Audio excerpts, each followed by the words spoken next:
నేను ఒక అమ్మాయిని ప్రేమించాను. ఆ అమ్మాయికి నేనంటే ఇష్టం లేదు. ఆపుగురు, కేసు అర్థమైపోయింది. దేవదాసు లెవెల్లో ఒక డైలాగ్ ఇస్తాను, విను.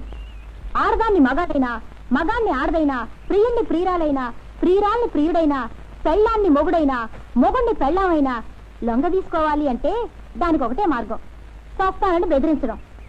ఆడదైతే ఏ నుయ్యో గొయ్యో చూసుకుంటానంటుంది, మగాడైతే మిగతా మార్గాలు వెతుక్కుంటానంటాడు.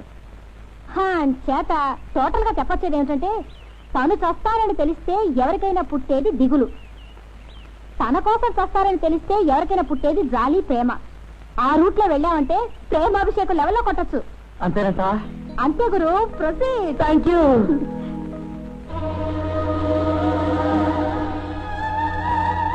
నువ్వా పోలీసు బాసు? ఈ యమధర్మరాజు అవతారం ఏంటి? దేశంలో సంఖ్యలకు కూడా కరువు వచ్చిందా? తాడట్టుకు బయలుదేరావు? ఏం చేయమంటావు బాసు, నా బతుకిట్లా అయిపోయింది. అబ్బా, అంత బరువు డైలాగ్ కొట్టావంటే ఫ్లాష్ బ్యాక్ చాలా ఉందన్నమాట. అదంతా వినే ఓపిక లేదు గాని తీరిక చూసుకుని నేనే కబురెడతా, వెళ్ళిరా. అంతవరకు నేను బతుకుంటానో లేదు, బహుశా ఇదే మన చివరి కలయిక కావచ్చు. ఇదెక్కడి గొడవయ్యా? ఏదన్నా లాకప్ మటర్లో ఇరుక్కున్నావా? లేదు బాసు, లవ్వ పేరు బాసు. లవ్వా? సాయంకాలం దాకా టైం ఇచ్చాను అమ్మాయికి. ఇవాళ 7:30 లోపల ఐ లవ్ యూ అని చెప్తే ఓకే, లేదా టీవీలోను రేడియోలోను ఇప్పుడే అందిన వార్తని నా చావు వార్త చదవాల్సి వస్తుంది. అది జరిగే పని కాదులే. ఏమిటి, నీకు ఇంకా నమ్మకం కలగలేదా? ఇదిగో ఉరితాడు, ఇది విషం, ఇది నిద్ర మాత్రం తీసా. ఇది ఏవి కాకపోతే ఏ బస్సు కిందో రైలు కిందో దూకి చచ్చిపోతాడు. స్కీమంతా బాగానే ఉంది. కిలో 2 రూపాయల బియ్యం పథకం అంతా అట్రాక్టివ్ గా కూడా ఉంది. అయినా ఈ సోదంతా నాకెందుకు చెబుతున్నట్టు? ఒకవేళ నేను రేపు ఆత్మహత్య చేసుకుంటే నేను సాక్ష్యం చెప్పాలా? బోఫోర్స్ గొడవలో నన్న తలపెట్టొచ్చు గాని పోలీస్ కేసులో మాత్రం వేలు కూడా పెట్టను. అక్కర్లేదు, నా ఆస్తి అంతా నువ్వే తీసేసుకో. ఆస్తి నీ దగ్గరే ఉందయ్యా, చెంబు చెప్పాలా తప్ప. పై రాబడేమన్నా బ్యాంకులో దాచావా? అటువంటిదేమన్నా ఉంటే పట్టుకొచ్చాయి, దడదళ్ళాడించేస్తాను. ప్రస్తుతానికి జేబులో ఏమాత్రం ఉంది? ఓ పావలో ₹10 ఉంటుంది. అక్కడ కాదు, పర్సు చూడు. నీ చావెలాగూ గ్యారంటీ లేదు, ఇచ్చేదేదో నోటే ఇవ్వు. వస్తా. తప్పు. ఆత్మహత్యకి వెళ్ళేవాడు వస్తా అనకూడదు, చస్తా అనాలి. పో.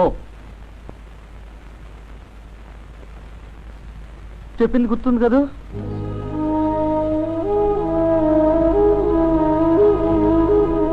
ఇదిగో, సాయంకాలం వార్తల్లోపు ఐ లవ్ యూ అని చెప్పకపోతే నేను అంతే.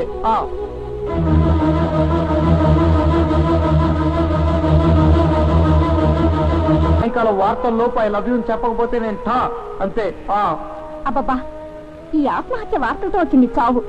ముందు ఈ చెత్త వార్తలన్నీ పక్క చూస్తే కానీ పంటే అందు. ఆగగు, ఆత్మహత్య చేసుకున్నారా? ఎవరు? నువ్వు అనవసరంగా ఎందుకు కంగారు పడతావు? ముందు ఈ కాఫీ తాగు. తను అవునన్నా కాదన్నా నువ్వెలాగో చావు, అది నాకు తెలుసు. 99% మన ఐడియా సక్సెస్ అవ్వాలి. మరి చూద్దాం, ఎలాగో టైం అవుతుందిగా.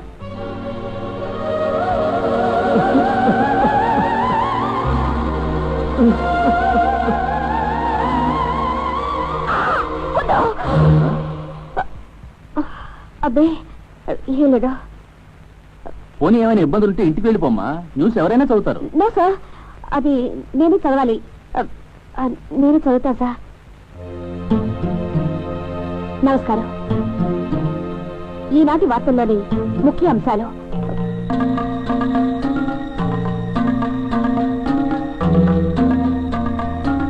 I love you.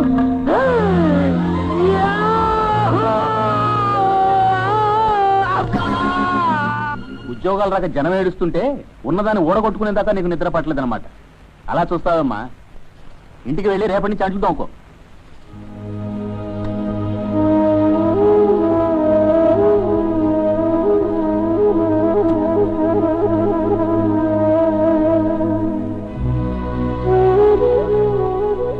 మరి పెళ్ళెప్పుడు? ఎప్పుడో ఎందుకు, 2 పెళ్లిళ్ళు ఒకేసారి జరిపించేద్దాం. ఖర్చు కలిసి వస్తుంది, శ్రమ తగ్గుతుంది. ఏమంటారు బావగారు? అలాగే. మరి ఆలస్యం ఎందుకు? పంతులు గారు, మా అమ్మాయికి వాళ్ళ అబ్బాయి వాళ్ళమ్మాయికి మా అబ్బాయి పోస్టల్ కవర్లకి స్టాంపుల్లాగా బలంగా అతుక్కుపోయేటట్టుగా గట్టి ముహూర్తం నిర్ణయించండి.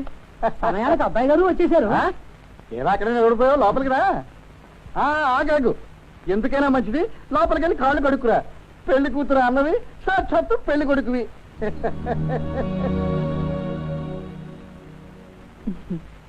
బాగున్నావా అన్నయ్య? ఏరాగిరి, ఓ ఉత్తర మొక్కన వేయకుండా హఠాత్తుగా ఊడిపడ్డా? ఏ రాకుండా ఉంటే బాగుండేదా? అదేమిట్రా? లేకపోతే ఏమిటి, మీ ఇష్టానికి మీరు సంబంధాలు చూసి ఖాయం చేసుకోవడానా? నాకు పెళ్లి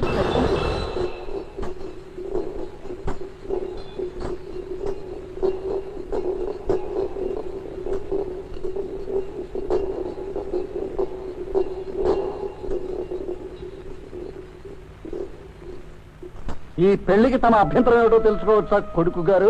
నేను వేరే అమ్మాయిని ప్రేమించాను, పెళ్లి చేసుకుంటానని మాట ఇచ్చాను. ఇక్కడ నేను మరొకరికి మాట ఇచ్చాను. ఎవరిని అడిగిచ్చారు? నాతో మాట వరుసకైనా చెప్పారా? అదేమిట్రా? నువ్వు ఆగవే. ఏరా, నిన్ను కనేటప్పుడు నీ అనుమతి తీసుకునే కందా మీ అమ్మ? నిన్ను అడిగే నేను నిన్ను పెంచానా? నువ్వు ఏడుస్తున్నప్పుడు నిన్ను అడిగే జోలపాడిందా మీ అమ్మ? నీ పెర్మిషన్ తీసుకుని నిన్ను అడిగి నీకు చదువు సంఖ్యలు చెప్పించానా? ఇన్ని సంవత్సరాలు అక్కర్లేని ఈ అనుమతులు అర్జీలు ఇప్పుడు కావాల్సి వచ్చాయారా? ఏం మాట్లాడమే? అది ఇది ఒకటేనా? నా పెళ్లి నా ఇష్టం. ఎవరితో నువ్వు ఇలా మాట్లాడేది? నువ్వు ఉండు జానకి. ఈ పోస్ట్ మాస్టర్ కి నీ కొడుకు కొత్తగా పోస్టల్ రూల్స్ నేర్పుతున్నాడే. జానకి కన్న కొడుకు పోస్ట్ కార్డు లాంటివాడు. కార్డు బజార్లో ఎవరైనా కొనుక్కోవచ్చు, దాని మీద ఏదైనా రాసుకోవచ్చు. కానీ ఒక్కసారి డబ్బాలో వేసిన తర్వాత రాసుకున్న వాడికి ఏ అధికారాలు ఉండవు, కానీ అందుకున్న వాడికి అన్ని హక్కులు ఉంటాయి.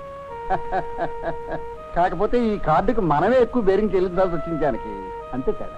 నాన్న నువ్వు రైతు బాబు, నువ్వే రైతు. బిడ్డల మీద మమకారం ఉండొచ్చు, కానీ అధికారం ఉంటుందని ఊహించుకోవడం తప్పని తెలియక నా కొడుకు పెళ్లి నా ఇష్టం అనుకున్నాను. తండ్రికి చేయకూడడం తప్పు చేశాను బాబు. వచ్చా, I'm sorry, I'm very sorry. నువ్వు ఈ పెళ్లి కాదంటే వరలక్ష్మి పెళ్లి ఆగిపోతుందిరా. ఏ అది మాత్రం ఆయన కూతురు కదా? ఆయన కూతురు ఆయన ఇష్టం, నాకెందుకు? అది నా కూతురే. అవునరా, అది నా కూతురే. నువ్వేదో ఉద్ధరిస్తావని నేను నా కూతురికి అనలేదురా. ఇంత రాద్ధాంతం చేసి నా కొడుకుని దేవరించే అసమర్థులు కూడా కాదు నేను. ఓరా, నీ బతుకుని ఇష్టం చేసుకో. ఏమండి, రేపు అయితే కాళ్ళు కడిగి కన్యాదానం చేసినప్పుడు నీతో రక్తం పంచుకు పుట్టిన పాపానికి నీ చెల్లెల మీద అక్షంతలు వేయడానికి పెళ్లి పందిట్లో కూడా నువ్వు రానక్కర్లేదు. అమ్మాయి, ఇంత జరిగిన తర్వాత వీడు నా కొడుకు కాదు, నేను వాడి తండ్రిని కాదు. ఇంట్లోంచి బయటికి పోరా. ఎక్కడికి వెళ్ళమంటారు మీరు అర్థం లేకుండా? ఎటు కాకుండా ఇప్పుడు ఇంట్లోకి పోమంటే ఆ పిల్ల మాత్రం ఒక్కతే ఎక్కడికి వెళ్తుంది? ఒక్కతే కాకపోతే నువ్వు కూడా తోడెళ్తావా? పళ్ళు రాలిపోతాయి. నోరు మూసుకొని లోపలికెళ్ళు. నువ్వేంటి ఇంకా ఇక్కడే నిలబడ్డావు? ఆ పోలీసు వాడేదో నిన్ను నెత్తినెక్కించుకుని ఊరెగుతాడు అనుకున్నావు. ఏడి ఇప్పుడు రమ్మను. ఇంకెందుకు వస్తాడే? ఇప్పుడు నీ ఉద్యోగం కాస్త ఊడిపోయిందిగా. అబ్బాయి గారు అసలు రంగు బయటపడిపోయింది. ఆడు ప్రేమించింది నిన్ను కాదే, నీ జీతాన్ని. చెల్లెలి సంపాదనకి ఆశపడింది, అది పోయిందని ఏడిచేది నువ్వురా.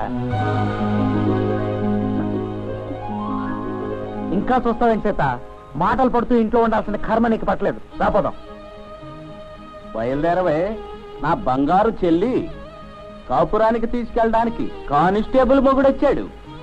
పోలీసు వాడిని నమ్మకూడదని పెద్దలు ఊరికే అన్నారా? ఇలా కొంపలు ముంచుతారని.